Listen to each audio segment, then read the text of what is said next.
The smoke had not even cleared when the first whisper started moving through the SEAL team crouched behind the ridge. One of them, a broad-shouldered operator named Dax, lowered his rifle an inch and asked the question that would not leave anyone's mind for the rest of that night. Who shot down that helicopter? Nobody had an answer. All they could see was a plume of black smoke rising from the valley floor where a transport helicopter had gone down 12 minutes earlier, and a lone figure crawling out of the wreckage on her own 2 feet. Her name was Captain Ava Renfield. And 3 hours earlier she had been laughing with her crew chief about a card game they planned to finish once the mission was done. She flew transport routes, not combat runs, moving supplies and personnel through corridors that were supposed to be clear. She had memorized every hill and river bend on this route so many times she could fly it with her eyes closed, and that familiarity had made her comfortable. Comfort, she would later realize, was the most dangerous thing a pilot could feel. The first sign of trouble was a flicker on her instrument panel,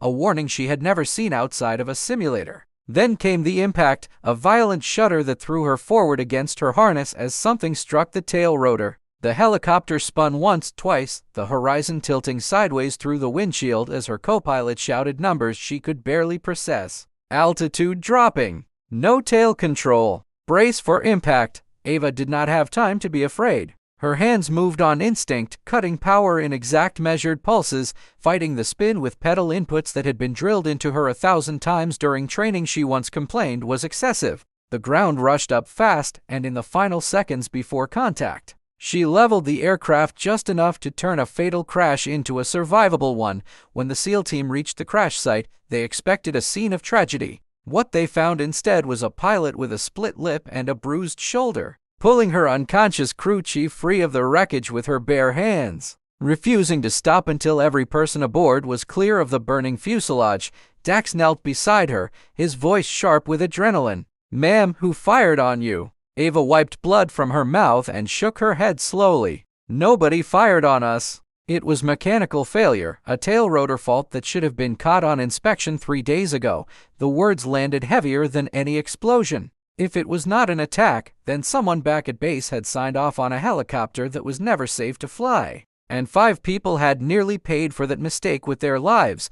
The investigation that followed was where the real story began. Command wanted to close the file quickly, label it equipment fatigue, and move on before questions reached higher offices. Ava refused to let that happen. She sat across from a panel of officers who outranked her by decades and laid out, system by system, exactly which maintenance log entries did not match the aircraft's actual service history. Her voice never rose. She simply would not stop until someone acknowledged what she already knew: that corners had been cut to meet a deployment schedule. And that acknowledgement mattered more to her than any medal. One colonel, visibly irritated, asked her why she was pushing so hard when the crew had survived and the matter could quietly disappear. Ava met his eyes without flinching. "Because the next crew might not survive, sir, and I am not willing to bury the truth just to make this week easier for someone in this room." The silence that followed was the loudest sound in the entire hearing. Word of what happened spread through the base faster than any official report could travel. Mechanics who had been pressured to sign off on rushed inspections finally came forward once they saw a captain willing to risk her own career for the truth. 2 maintenance supervisors were reassigned within the month. A new inspection protocol was implemented across the wing, one that mechanics later nicknamed the Renfield Standard. Though Ava herself never asked for any of it to carry her name, Dax, the SEAL who had asked the first question at the crash site, found her weeks later in the mess hall and sat down across from her without saying a word for a long moment. Then he told her something he had never told a pilot before. He said that in 12 years of operations, he had seen plenty of people who could fly a helicopter, but he had never seen someone walk out of a wreck and immediately fight harder for the people who could not speak for themselves than she fought for her own reputation. Ava just smiled, tired but steady, and said that flying was the easy part, telling the truth when it was inconvenient for everyone in the room. That was the actual mission. Months later, at a small ceremony that Ava tried to avoid attending, the crew chief she had pulled from the wreckage stood up unprompted and told the room that he owed his life twice over to the woman sitting quietly in the back row. Once for the landing, and once for refusing to let his near death be filed away and forgotten.